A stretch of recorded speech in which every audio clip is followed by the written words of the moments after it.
Amados, eu já quero entrar aqui na mensagem. Jó, capítulo 40, é o nosso ponto de partida, versículo 6, amém?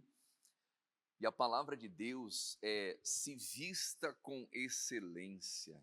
Nós temos que nos vestir com excelência, não apenas o modo físico, mas o espiritual também. Às vezes estamos ali caídos, prostrados, não é? Achando que Deus vai nos abençoar apenas porque estamos naquelas condições, não é? A Bíblia fala de um homem que era cego, Bartimeu, o cego, filho de Timeu. E a Bíblia diz que ele estava mendigando à beira do caminho. Quando ele ouve que Jesus está passando, ele começa a gritar: filho de Davi, tem compaixão, tem misericórdia de mim. Sabe o que Jesus faz? Nada. Jesus continua caminhando. Aquele mendigo estava tentando sensibilizar Jesus. Não que Jesus seja insensível, não é isso que eu estou dizendo aqui. Mas para ele operar, meu amado, minha amada, é no campo da fé e não no campo do sentimento. Então, às vezes, as pessoas tendem a se fazer de coitadas, de pobre coitadas, né? Ter dó, ter pena de si mesmo, se rastejar, achando que algo vai acontecer. Então aquele homem começa a clamar e Jesus continua seguindo. Jesus ouviu, claro que ouviu. Mas Jesus não vai até a beira do caminho para poder tratar com aquele cego. Continua no seu caminho. Só que aquele homem começa a clamar cada vez mais alto. Às vezes o silêncio de Deus na nossa vida faz a nossa oração se tornar mais intensa. Eleva o nosso patamar, o nosso nível espiritual. Talvez, se Deus atender a pessoa logo na primeira oração, ele iria manter a pessoa na beira do caminho. As pessoas iam achar que estando à beira do caminho, vivendo do jeito que vivem, está bom. Ah, não, eu orei, Deus me respondeu, eu vou continuar vivendo essa vida. Mas não. Às vezes o silêncio, as provas, que nós enfrentamos, as lutas, nos tornam mais fortes. Então aquele cego começa a clamar. A Bíblia diz que a multidão mandava ele se calar e ele clamava cada vez mais. Então Jesus para e pede para chamarem ele. Jesus mandou chamar ele. Jesus não vai até a beira do caminho para tratar dele. Jesus chama ele, em outras palavras, para que ele se levantasse. Quem está entendendo isso? Amém? Então, na vida, meu amado, minha amada, nós vamos ter que nos levantar, sair do pó, para que Deus possa fazer o milagre. Porque às vezes, se Deus nos atende na beira do caminho, com cabeça de mendigo, o que o mendigo pede? Exatamente. Você vai lá na rua, você encontra um mendigo. Você encontra uma pessoa que está lá morando na rua. Ela vai pedir o quê? Esmola. Qualquer coisa. Então, quando a pessoa está pedindo qualquer coisa para Deus, é porque ela ainda está na beira do caminho. E Deus quer nos tirar dessa zona. Eu não digo nem zona de conforto, irmão.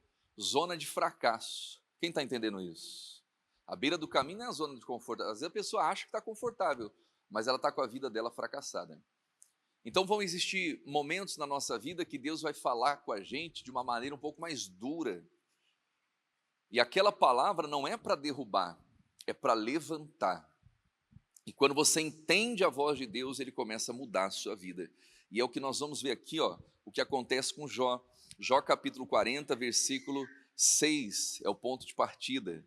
O texto diz assim, o Senhor respondeu a Jó da tempestade e disse, se você pegar lá o 38, Deus começa a dar resposta para Jó. Primeiro Deus aparece no redemoinho. E Deus pega o Jó e começa, mas descascar o Jó. Jó, você tem que ser homem. Onde você estava quando eu criei a terra? Outros falam, você quer saber mais do que eu? E Deus pega o Jó, irmãos, e o Jó estava no pó, hein? O Jó estava com a vida dele toda arruinada. Não porque Deus arruinou a vida dele, porque o diabo tirou. Quem destruiu, quem acabou com a vida de Jó não foi Deus, irmãos, foi o diabo. E aí Deus pega Jó e começa, tal. Aqui no capítulo 40 já não era um redemoinho, já era uma tempestade. O negócio estava feio. Quem está entendendo isso? Deus aparece de uma tempestade e olha lá.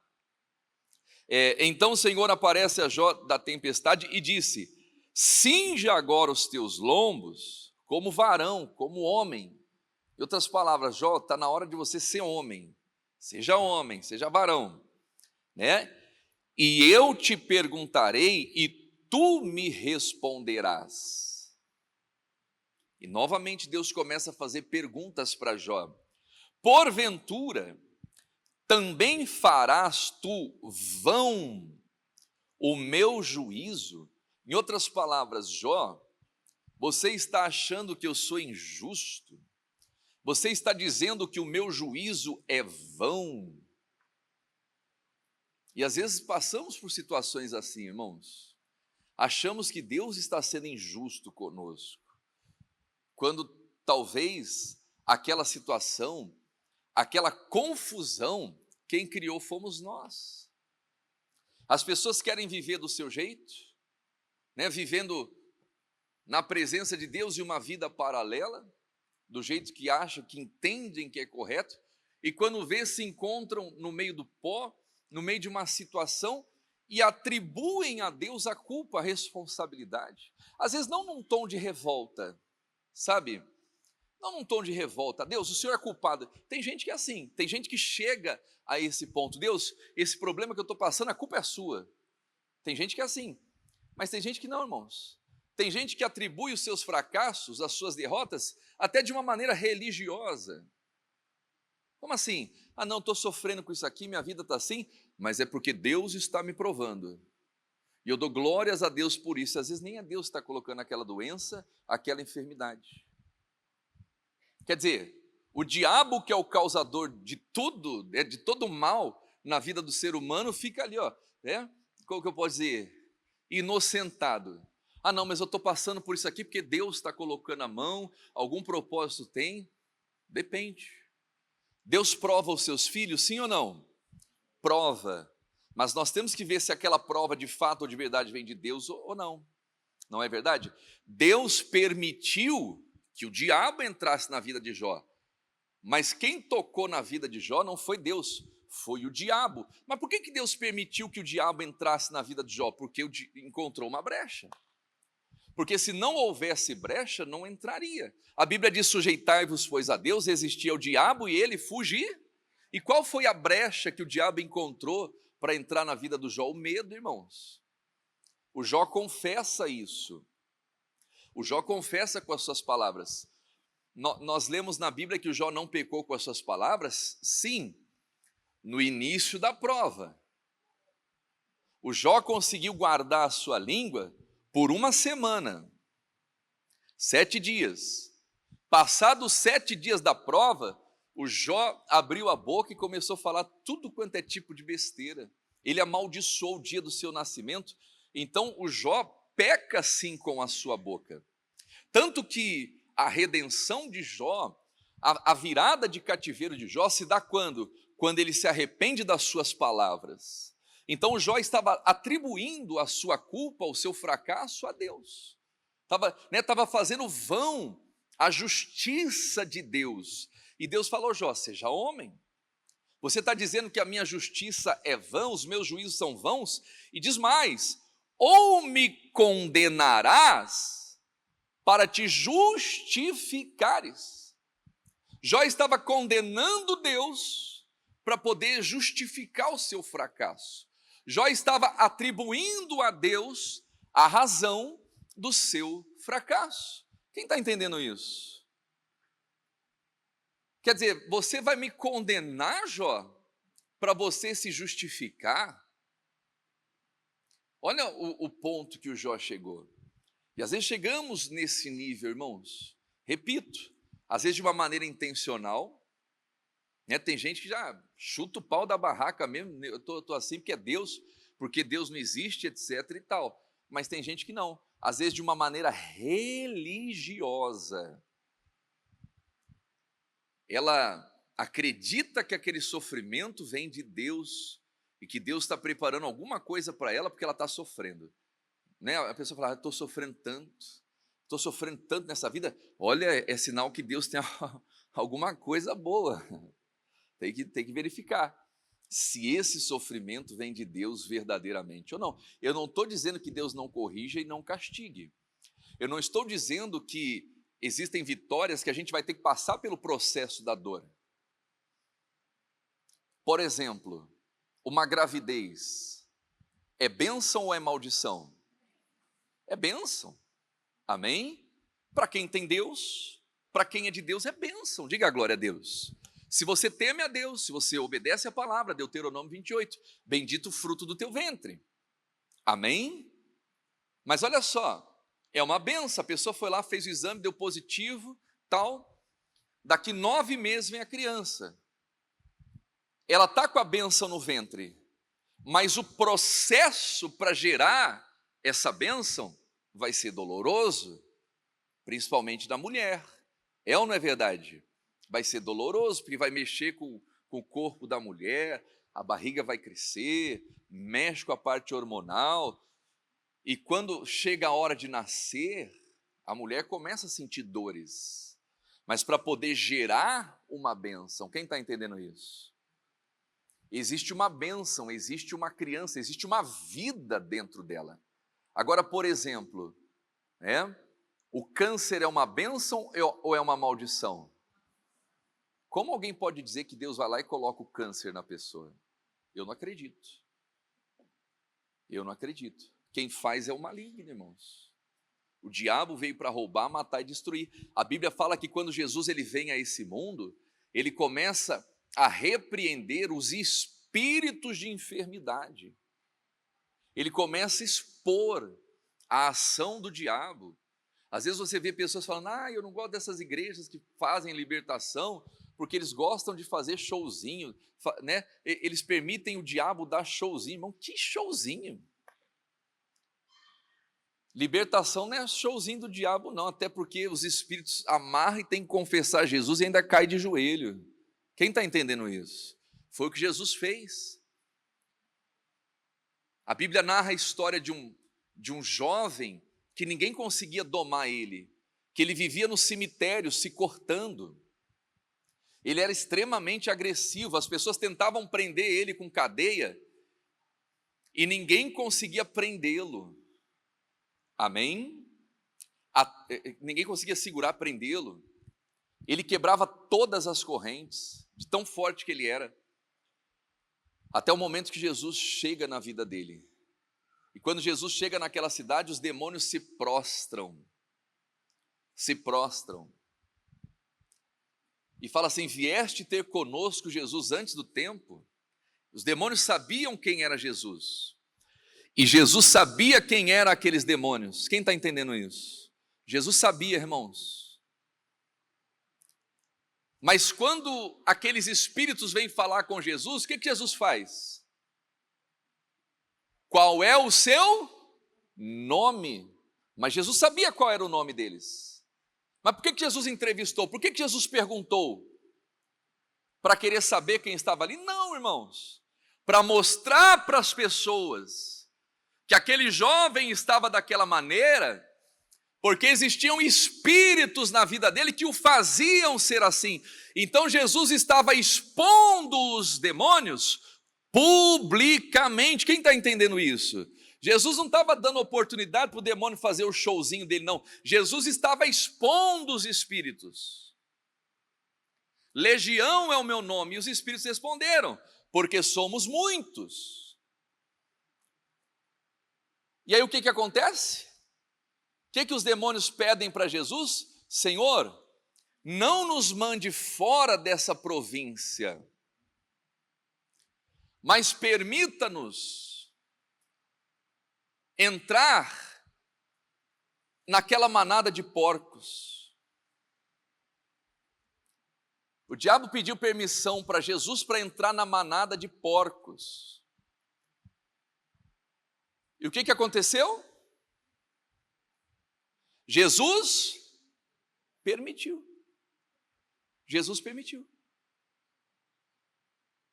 E quando os espíritos saem do jovem, e aquela legião entra nos porcos, dá uma loucura nos porcos, os porcos começam a correr que nem doido, chega num despenhadeiro, num precipício, caem e morrem. Sabe quantos porcos morreram em uma tacada só? 2.000 porcos. Irmãos, a pergunta é: quem destruiu aqueles porcos? Foi Jesus ou foram os demônios? Os demônios. Os donos dos porcos perderam 2.000 porcos numa tacada só. Sabe quanto que dá isso? Na sexta-feira teve um senhorzinho, ele cria porco. Um porquinho pequenininho, novinho, é entre 150 a 200 reais. Agora aquele porco lá já grande, já está pronto para ir para fritadeira, né? Já está pronto para ir para o forno, que vai para açougue, frigorífico. 700 reais, mais ou menos, o porco. 2.000 vezes 700, dá quanto? 1.400.000, trazendo para a nossa realidade. Aqueles porqueiros tiveram prejuízo, vamos trazer para a nossa realidade, para a nossa moeda, um prejuízo de 1.400.000 reais, trazendo para a nossa moeda hoje. Sabe por quê? Porque os demônios entraram naqueles porcos. Mas por que os demônios entraram nos porcos? Porque tinha brecha. Porque quando a nossa vida está sujeita a Deus, resista ao diabo, e quem foge ao diabo, irmãos. Mas sabe qual que é o interessante dessa história? Aquele jovem lunático, ele fica são, ele volta para casa em perfeito juízo. Ele queria seguir Jesus, Jesus me deixa ir ter contigo. E Jesus fala assim, não, vá para os seus, vá para a tua casa e mostra para os seus quão grandes coisas Deus fez na sua vida. Então a família daquele jovem estava feliz, enquanto os donos dos porcos estavam revoltados. E sabe o que eles fazem? Expulsam Jesus daquela província.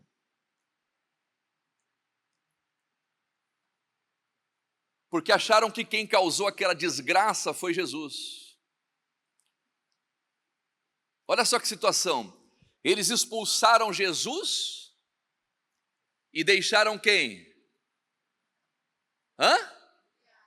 Os demônios.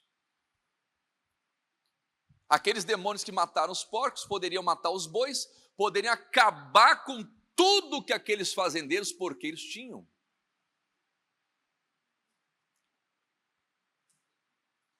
E é aí que está, meu amado, minha amada.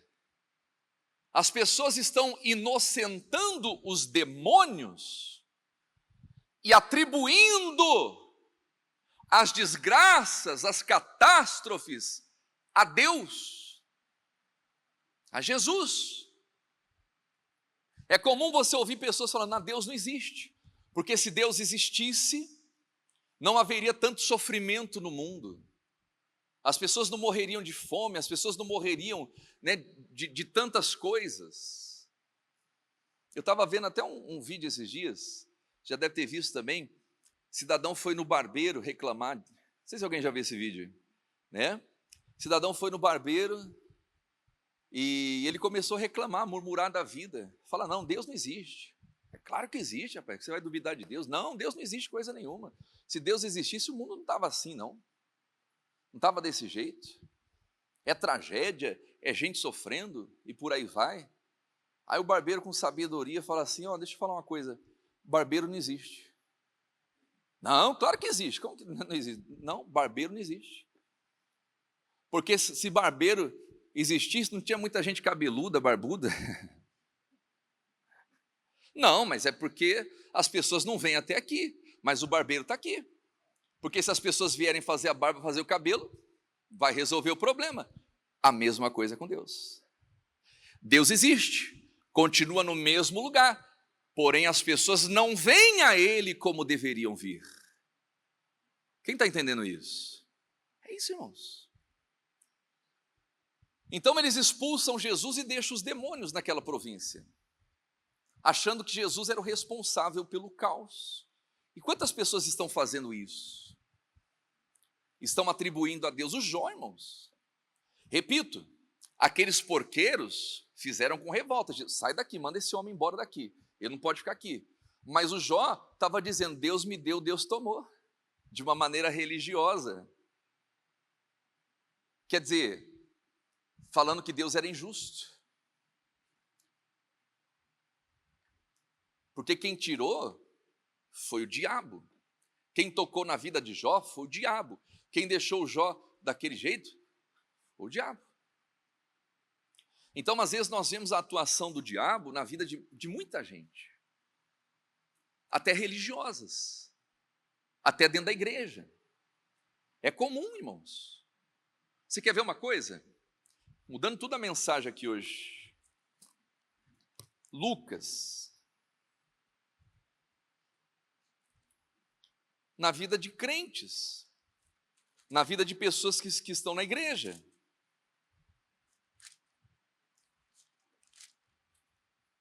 Deixa eu achar aqui, ó. No livro de Lucas, capítulo 13.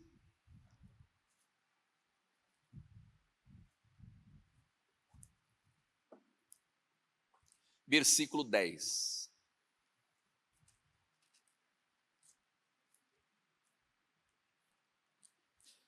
E ensinava no sábado, numa das sinagogas.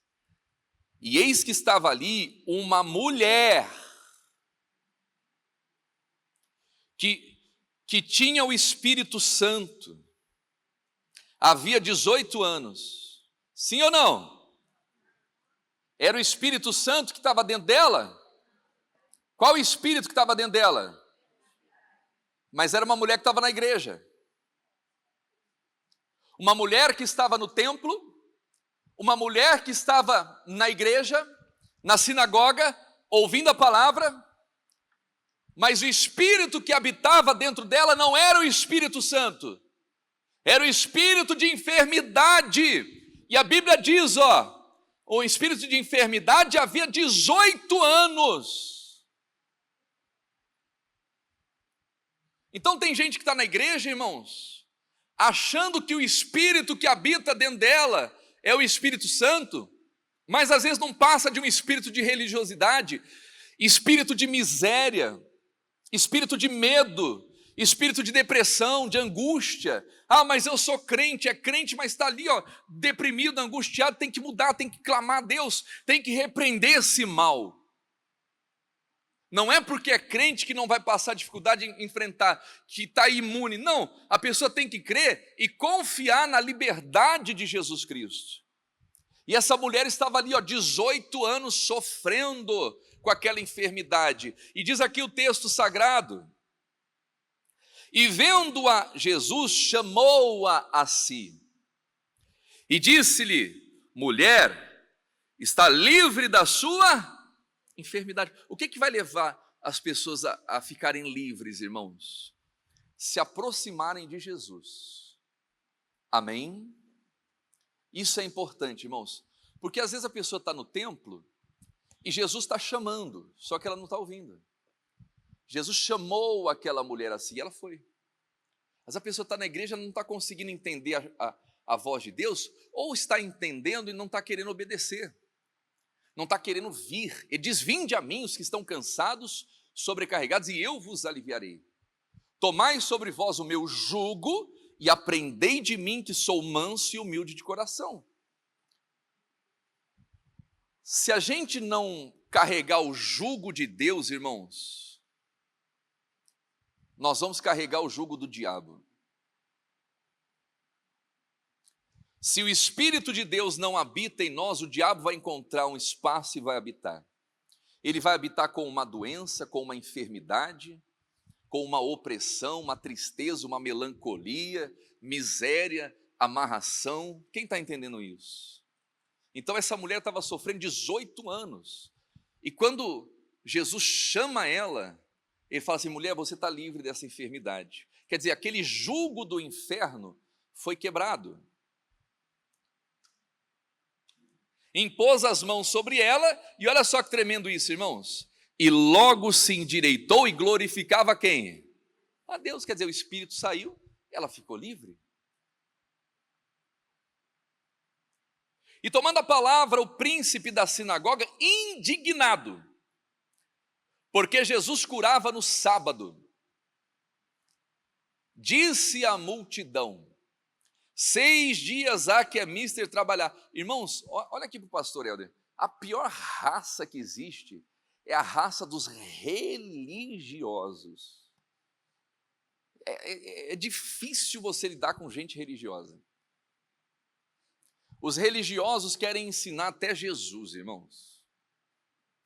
Em vez de se alegrarem com o milagre daquela mulher, 18 anos ali, ó, a senhora estava ali, ó, 18 anos, ela tentava e não conseguia, e faz tratamento, e faz isso, e faz aquilo outro, e ela não conseguia, e Jesus chega e fala: mulher, você está livre, toca nela, ela... Aí vem os religiosos: 6 dias é mister trabalhar. Jesus, o senhor está errado, o senhor não podia ter feito isso hoje. Tem 6 dias para fazer isso, hoje é sábado, hoje é descanso, hoje não pode trabalhar nem curar ninguém. Pelo amor de Deus.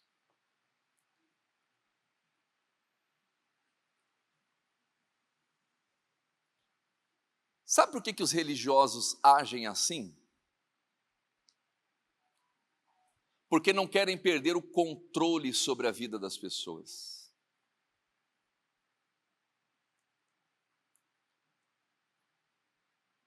O príncipe da sinagoga, aquela mulher era membro daquela sinagoga. Sinagoga que ela congregou durante dos 18 anos, e ela continuava ali, ó. Que os príncipes da sinagoga nada poderiam fazer por ela. Mas quando Jesus chama ela, toca nela, ela se endireita. E aí o que aquele príncipe faz? Se ele não concordasse com Jesus, não é? Respeitar não é concordar. O que ele faria? Qual que seria o correto? Jesus precisa dar uma palavrinha com o senhor no final. O senhor pode me atender? E tal. Fiquei com uma dúvida aqui, etc e tal. Não, tudo bem, vamos lá. Jesus, chega aqui, vamos conversar aqui em off. O senhor está curando hoje, sábado, mas a lei de Moisés não diz que sábado tem que ficar tranquilo, não pode fazer nada. Eu não entendi como que, né?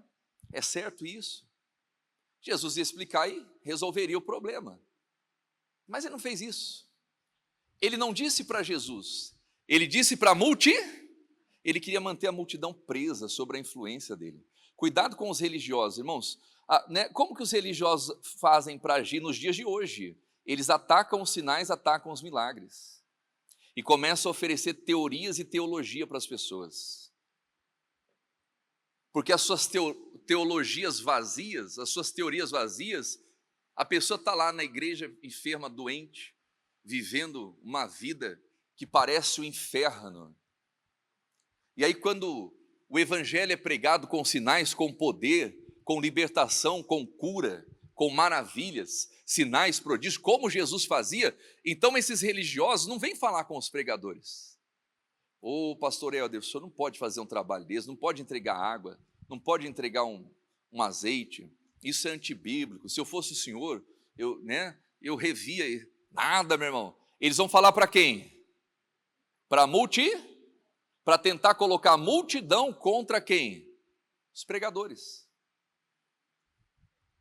Essa é a tática. E aí Jesus respondeu à altura. Diga glória a Deus.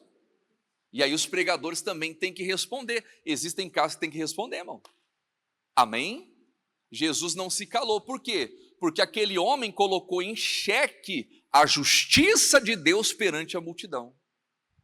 Aquele homem estava tentando transformar o milagre num erro, irmãos. Estava tentando transformar uma bênção em maldição. E é o que a gente vê por aí. Ai, porque não pode pregar sobre prosperidade. Ai, porque a teologia da prosperidade. Vai pregar o quê? A teologia da miséria, do fracasso, da desgraça? A Bíblia diz que é para pregar o evangelho para quem? Para os pobres. O que é pregar o evangelho para os pobres? Evangelho significa o quê? Boa nova. O que é você dar uma boa nova para o pobre? É você chegar, meu amigo, está ruim? Ih, se prepara que vai ficar pior, hein? Agora que você começou a frequentar a igreja, né, a maldição vai vir 7 vezes mais sobre a tua vida. Se você está devendo um boleto, vai aparecer mais 7. Quer matar o pobre. É ou não é verdade? Meu irmão, que boa notícia é essa? Da onde que eu vi? Aí você vem para um pobre e fala assim, meu amigo, levanta a sua cabeça, Deus tem prosperidade, provisão para a sua vida, o Senhor é o teu pastor, nada te faltará. Teologia da prosperidade. Meu amigo, vai plantar banana, vai fazer outra, sei lá, vai fazer qualquer coisa. Para de encher a paciência, meu filho. É ou não é verdade? Quer dizer, eles querem falar para a multidão. Porque a teologia da prosperidade, porque é bênção, é bênção. Eu vou falar sobre o que é maldição. Jesus disse, eu vim para que tenham vida e a tenham com abundância. Ele quer te dar uma vida abençoada nessa terra e vai te levar para o céu. Aleluia! Ele entrou naquele templo, naquela sinagoga dos religiosos, onde o príncipe da teologia ficava ali, né, trazendo um monte de teoria, e a mulher, 18 anos assim, encurvada, mas Jesus fala, mulher, vem cá, está liberta. Jesus coloca a mão sobre a vida dela, a cabeça dela, e cura ela. Não é o que a Bíblia diz, imporão as mãos sobre os enfermos, e eles ficarão o quê? Curados. E glória a Deus. Eu lembro uma vez, aconteceu em Santa Catarina, irmãos. Até hoje eu lembro desse milagre. Tinha um membro lá, chamava Romeu o nome dele. E a gente era muito amigo, assim, ele é muito gente boa. E esse Romeu, ele foi com a família numa festa em São Francisco do Sul. Não era nem São Francisco, era em Araquari. Uns 80 quilômetros de distância da onde nós morávamos, Jaraguá do Sul. E eu estava naquela festa, a festa regional da cidade, com a família, e aí ele entrou numa lanchonete. E ele viu, sentado numa mesa, um homem cheio de feridas, mas na cabeça, no rosto, nos braços, na perna, cheio de ferida. E ele sentiu de falar com aquele homem. Meu amigo, o que está acontecendo aí? Estou vendo que você está assim, assim, assim. Ele falou, eu tenho lepra. E ele falou assim, é uma das piores dores que existe, eu não consigo nem tomar banho, porque começa a sangrar, arde tudo, eu estou sofrendo. E aí o Romeu, com sabedoria, falou assim, ó, se você quiser se curar disso, eu conheço um lugar. Se você quiser, eu te levo nesse lugar. Só que ele não falou qual era o lugar. Se ele falasse assim, ó, eu conheço uma igreja, tem um pastor abençoado lá, e eu vou levar você nessa igreja, vamos comigo? O camarada ia falar assim, vamos, e chegava na hora, ele ia dar para trás. Porque as pessoas têm um certo preconceito com a igreja, e até compreensível, tem muitos crentes que, né, tá mais para lá do que para cá. É ou não é verdade? Então ele falou, conheço um lugar, se você quiser, está aqui meu telefone, meu contato, e entra em contato comigo, eu vou te levar nesse lugar. E ele ligou. Falou, Romeu, tudo bem e tal, falei contigo aquele dia, eu quero ir nesse lugar. Então tá bom, ó, eu vou te esperar aqui domingo, 8 horas da manhã, na rua João Marcato, 135. Você vai lá e me encontra nesse lugar. João Marcato 135, era o endereço da igreja. Em nenhum momento ele falou que era igreja, irmãos. A gente tem que ter sabedoria, amém? Porque às vezes uma falta de sabedoria a gente impede o milagre na vida da pessoa. E o Romeu tinha falado comigo, pastor, estou trazendo um homem assim, assim, assim. Se o Senhor me permitir, no final do culto eu quero orar por ele. Eu quero orar na frente do altar por ele. Eu senti, eu falei, não, Romeu, tudo bem. Pode trazer, ele vem, recebe a palavra e tal. E você ora, e sem problema nenhum. Aí acabou o culto, aquele senhor veio cheio de ferida, irmão. da cabeça até os pés. Romeu chegou para mim no final do culto: pastor, eu queria que o senhor fizesse essa oração por ele. O senhor pode fazer essa oração por ele? Eu falei: posso. E na hora Deus deu a direção. Tinha uns pastores nossos na época que tinham ido para Israel. E eles trouxeram a água do Rio Jordão. Naamã foi curado da lepra em qual rio? Jordão. Não foi nem Abana nem Farfar, foi o Jordão. E a gente tinha um pouquinho daquela água. Eu falei: obreiro, traz essa água aqui para mim. E eu fui conversando com ele, falei: meu amigo, você crê em milagre? Você confia em milagre? Ele falou: eu creio. Eu creio, eu confio. Então tá bom, eu vou fazer uma oração por você. O obreiro trouxe a água. Irmãos, eu lavei minha mão, mas enchi minha mão de água. Eu falei: amigo, fecha os teus olhos. E enchi, mas lavei de água. Passei a mão de cima a baixo, nos braços, na cabeça, cabeça aos pés, lavei ele. Falei: meu amigo, vai, porque Jesus te curou. Só isso. Uma semana depois, a ferida começou a secar. Ele ficou curado. Ele ligou e falou assim: Romeu, agradece o teu Deus, agradece o seu pastor lá, porque eu fui curado e não tem mais nada. É um milagre. Amém? Quer dizer, foi limpo. Diga a glória a Deus. Mas o que eu quero que você entenda? Jesus não mandou ficar discutindo religião. Jesus mandou ir por todo mundo, pregar o evangelho a toda. Quem crê, for batizado, será salvo. Estes sinais seguirão aos que creem. Em meu nome expulsarão demônios, falarão novas línguas, imporão as mãos sobre os enfermos e eles ficarão curados. Quem está entendendo isso?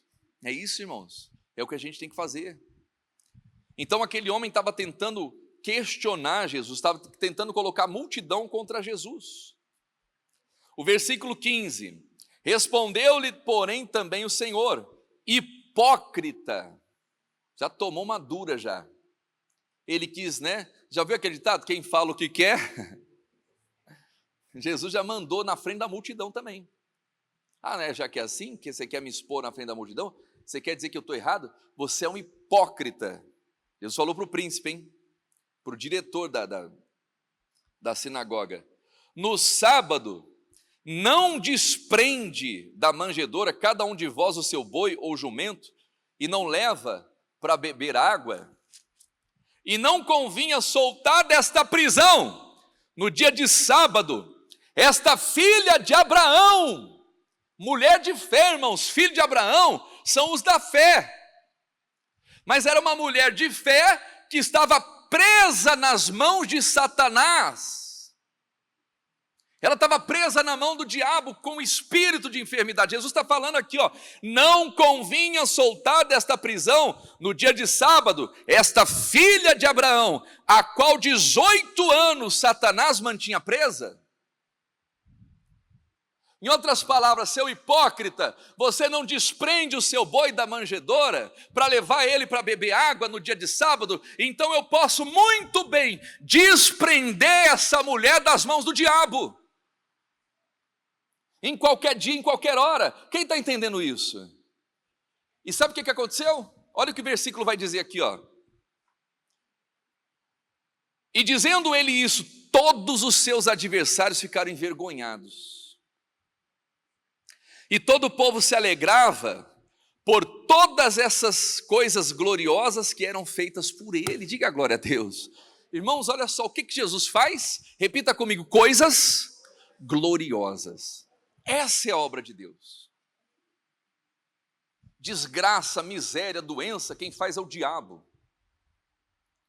As pessoas começaram a louvar a Deus pelas coisas gloriosas, e Deus tem coisas gloriosas para fazer, que Ele está fazendo, Ele vai fazer na sua vida, enquanto você viver, meu amado, minha amada. Amém? Pare de acreditar que esse sofrimento vem de Deus, que essa situação é Deus. O Jó estava invalidando a justiça de Deus. O Jó estava querendo justificar o fracasso, condenando Deus, justificando para poder justificar o fracasso dele. Não! Está sofrendo, tem alguma coisa errada. E quando você vem até Jesus, Ele mostra, Ele revela. E Ele liberta, diga a glória a Deus. Amém? Você vê esses lugares que ficam revelando demônio. Revelando demônio. Sexta-feira atendi uma família, mulher veio desesperada aqui na igreja, pastor, levaram minha filha numa igreja, e lá foi revelado que tem um demônio na vida dela. Eu falei, mas por que não tiraram o demônio então, se foi revelado? O Deus que revela expulsa, não é? Revelar demônio é fácil. Jesus não mandou revelar demônio, Jesus mandou ir por todo mundo, pregar o evangelho, curar o enfermo e expulsar os demônios. Ué, se revelou, expulsa, ora bolas. Se qualquer pessoa vier aqui na sexta-feira e tiver demônio, vai aparecer. Sexta-feira eu entrego o pão, o bocado molhado, não é? O bocado molhado, as pessoas comem, o que tiver escondido aparece, irmãos. Teve uma sexta-feira aqui que eu falei, pessoal, você que sente o seu pé está amarrado, a sua vida não vai para frente, vem aqui. E tal, fiz a oração, na hora manifestou aqui uma entidade numa mulher. Eu expulsei. Aí quando eu falei, vai embora em nome de Jesus, ela começou, pastor, meu pé está preso, eu não consigo mexer. Eu falei, olha só, Deus revelou.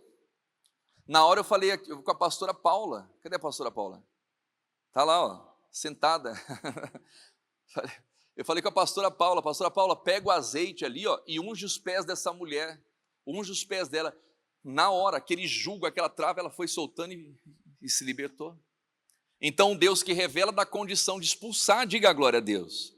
Agora, esse negócio, fizeram um trabalho, tem um demônio na sua filha, e aí deixa a filha, quer dizer, a menina estava perturbada, a mãe estava perturbada. Foi lá, sei lá quem revelou que tinha um demônio e não expulsou. Tem que expulsar, ora bolas. Tem que mandar embora.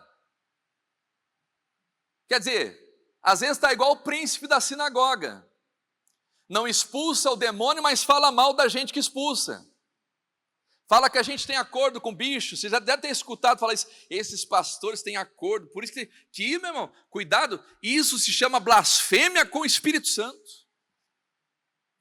Eles falavam que Jesus expulsava os demônios por Beelzebu, príncipe dos demônios. Jesus falou, todo pecado contra o Filho de Deus será perdoado, mas a blasfêmia contra o Espírito Santo tem perdão. E blasfemar contra o Espírito Santo é isso, é atribuir aos demônios o poder para expulsar demônio. Satanás não expulsa Satanás. Jesus disse, eu expulso os demônios pelo dedo de Deus, certamente é chegado o reino de Deus. Então só pode expulsar o demônio pelo nome de Jesus, irmãos. E às vezes a pessoa não expulsa lá fora e ela vem criticar o nosso trabalho. Ai, o pastor lá está entregando uma água, o pastor está entregando um pedaço de pão. Essas igrejas, né, isso é uma seita. Ah, meu filho, vai fazer a obra de Deus, filho. Para de ficar enchendo a paciência. E aí, né, contaminando a fé das pessoas. Aí as pessoas ficam presas lá na sinagoga, 18 anos. Ah não, mas minha irmãzinha, fica firme. Essa prova que você está passando, Deus está colocando você, tem algum propósito nisso. E a pessoa fica lá 18 anos sofrendo, encurvada, achando que aquela doença é um propósito divino na vida dela. Quando na verdade é o demônio que está escondido ali. Quem está entendendo isso, irmãos? Olha a mensagem de hoje, Deus mudou tudo a mensagem. Alguém está precisando ouvir isso? Amém? Alguém está precisando ouvir essa palavra? E é o que o Jó estava vivendo. Volta lá em Jó. Irmãos, eu preparei um monte de versículos aí, Romanos, né? Esther, eu ia falar sobre a rainha Esther hoje. Da rainha Esther eu falei da mulher encurvada. A rainha Esther virou mulher encurvada. Deus sabe tudo, é ou não é? Era para falar da rainha Esther, vou deixar para uma próxima ocasião, porque o tempo aqui já está. Mas Deus é bom, amém? Quer dizer, todo mundo ficou envergonhado, irmãos. Quando você, olha aqui para o pastor Helder, quando você começa a viver os planos de Deus aqui nessa terra, os religiosos ficam envergonhados, o inimigo fica envergonhado. E as pessoas começam a louvar a Deus pelas grandes maravilhas dele na sua vida. Amém? Então creia, meu amado, minha amada, nas maravilhas que vêm de Deus. Vamos voltar lá em Jó? Pelo menos Jó eu consegui falar, né? Eu ia falar da rainha Esther, ia falar de José, Meu Deus do céu. Mas Deus sabe, irmãos. O capítulo 40, né? Versículo 8. Deus falando com Jó: porventura também farás tu vão o meu juízo? Ô Jó, você está achando que eu sou injusto, meu filho? Ou me condenarás para te justificar? Você está me condenando, Jó, para você justificar? Está errado. Ou tem braço como Deus, ou podes trovejar com voz como a sua. Olha o versículo 10. Orna-te, pois, de excelência e alteza, e veste-te de majestade e glória. Em outras palavras, sai dessa depressão, Jó. Se vista com excelência, com majestade e com glória. Pare de se fazer de pobre e coitado, Jó. Pare de ter pena de si mesmo, de compaixão de si mesmo. Se levante, seja homem. Deus pegou pesado com Jó, irmãos. Amém? E às vezes ele tem que pegar pesado para a gente crescer, para a gente poder desenvolver. Em outras palavras, Jó, sai do pó. Se vista com excelência. O que eu ia falar, só pegando o gancho aqui, da rainha Esther. Vamos pegar aqui para terminar, vamos lá. Esther, capítulo 5, versículo 1. É botar um livro para trás. Esther, capítulo 5. Existia um homem chamado Ramã, que odiava os judeus, e ele pretendia matar todos os judeus. E ele conseguiu uma autorização do rei para poder matar os judeus. E a Esther era da linhagem judaica. Então esse homem já estava tudo pronto. Queria matar os judeus, queria matar o Mordaqueu, se eu não me engano era tio, alguma coisa da Esther, parente dela. Queria acabar com a raça deles. E o que a Esther faz? Para que ela pudesse entrar na presença do rei, fora do templo, existia uma lei que a rainha só podia se apresentar perante o rei naquela data. Se ela se apresentasse perante o rei numa outra data que não condizia com a data da lei, duas ou uma, ou ela achava graça, ou ela seria executada. Para ela achar graça, o rei teria que estender o cetro de ouro para a rainha, e ela tocava no cetro. Isso era sinal de graça. Então a Esther estava naquela sinuca de bico. Não era época de se apresentar ao rei, só que se ela deixasse o tempo passar, todos os judeus seriam mortos.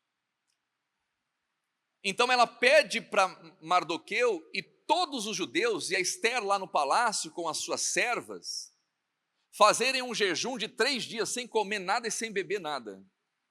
E ela falou: se eu alcançar graça eu vivo, senão eu vou perecer, senão eu vou morrer. E eles jejuaram. Terminado o jejum, diz aqui o texto sagrado: e sucedeu que, pois, ao 3º dia, Esther vestiu as suas vestes reais e se pôs no pátio interior da casa do rei, defronte do aposento do rei. E o rei estava sentado sobre o trono real na casa real, defronte para a porta do aposento. O que me chama a atenção aqui, irmãos? A Esther não foi mal arrumada. Quem está entendendo isso? Açoeiro, terminei o jejum e está lá a Esther lá, né? Com aquele mau hálito, cabelo tudo alvoroçado. Chega um cara de coitada, que tem quem está jejuando há 3 dias, né? Ô rei, eu estou aqui em jejum há 3 dias.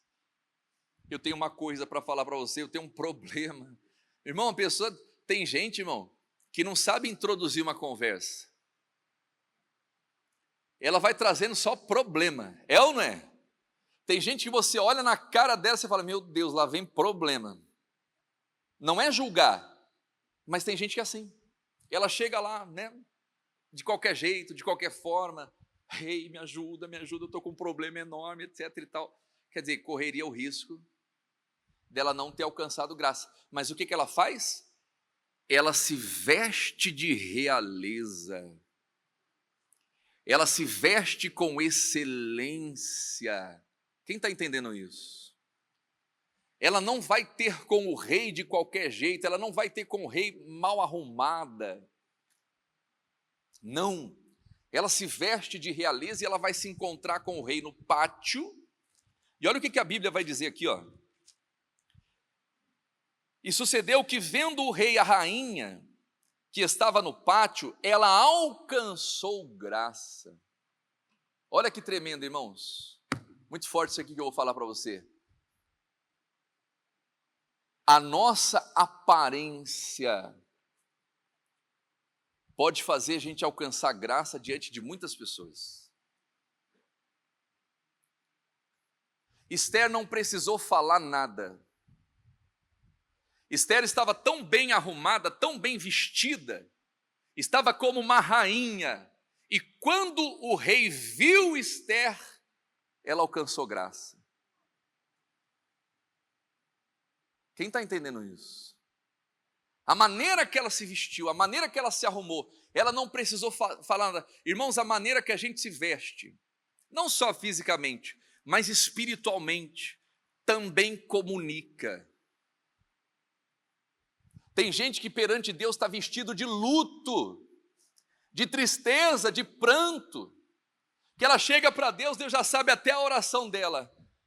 Ó céus, ó vida, ó azar.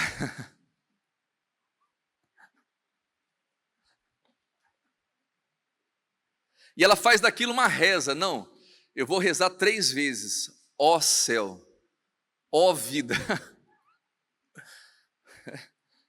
Porque se Deus não ouvir da primeira, Ele vai ouvir. E ela chega mal acabada ainda, mal arrumada. É ou não é verdade? De qualquer jeito. Deus deve olhar e falar, lá vem bomba.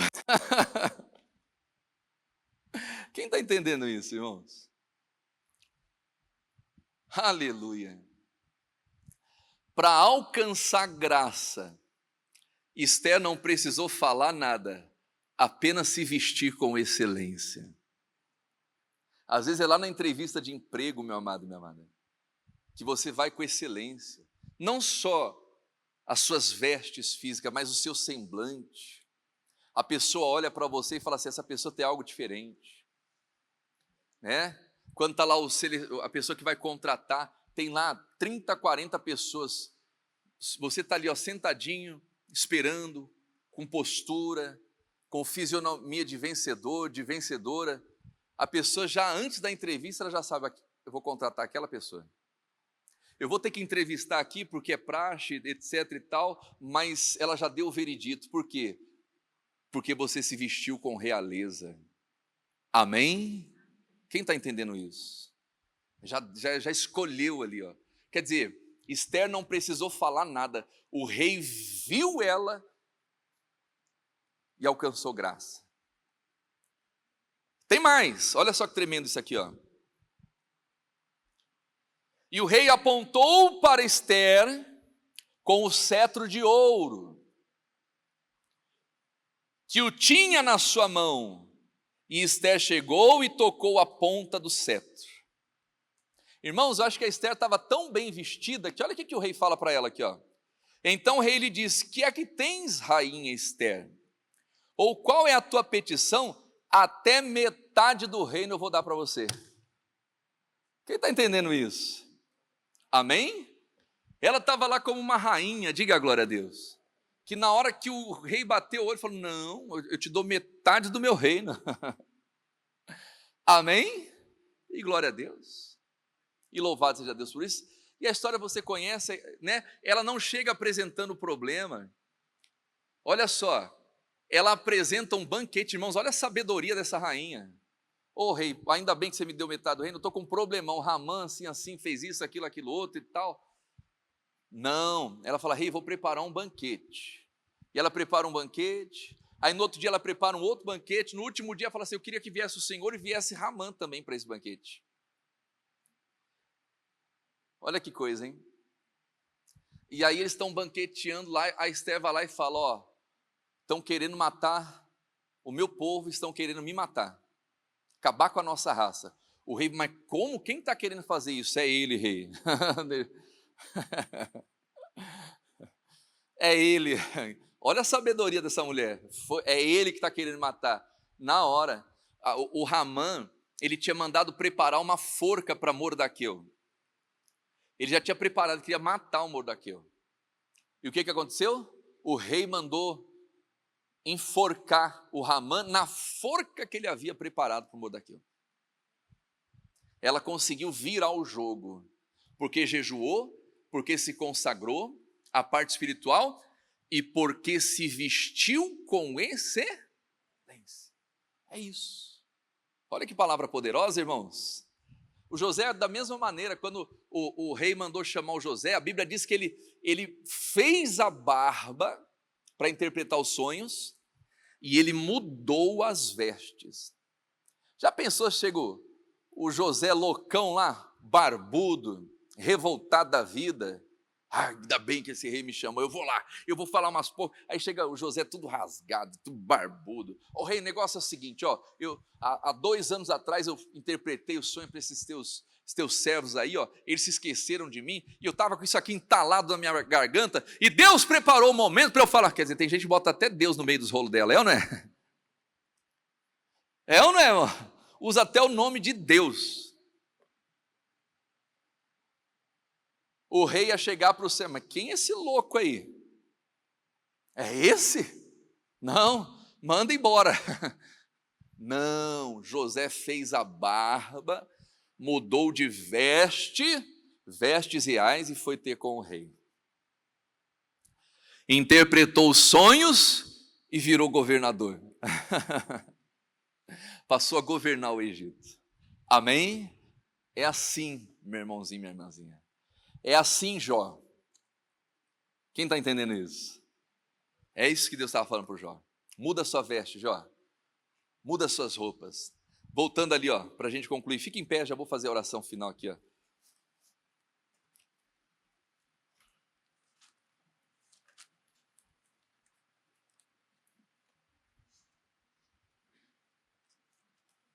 Fala, seu Marcone. Eu comprei as pilhas, até chegado. Tem que ligar isso aqui, filho. O Gil tá... Ô, Gil, acorda, tem uma acorda Pedrinho, acorda Gilzinho, né? Já para ter... Eu acho que já chegou já. Tá? A gente trocou essas baterias aí. Vamos lá. Jó capítulo 40, versículo 10, é isso? Para concluir aqui. 40, versículo 10. Olha lá. Orna-te, pois, de excelência e alteza, e veste-te de majestade e de glória. É assim, meu amado, minha amada. Amém? E glória a Deus. Se levante, creia em Jesus Cristo. E pare de dizer que Jesus é o causador de sofrimento, quando Jesus não veio para fazer ninguém sofrer. Eu vim para que tenham vida, e a tenham com... Esse é o Jesus, esse é o evangelho que eu acredito, esse é o evangelho que eu prego há mais de 20 anos. Amém?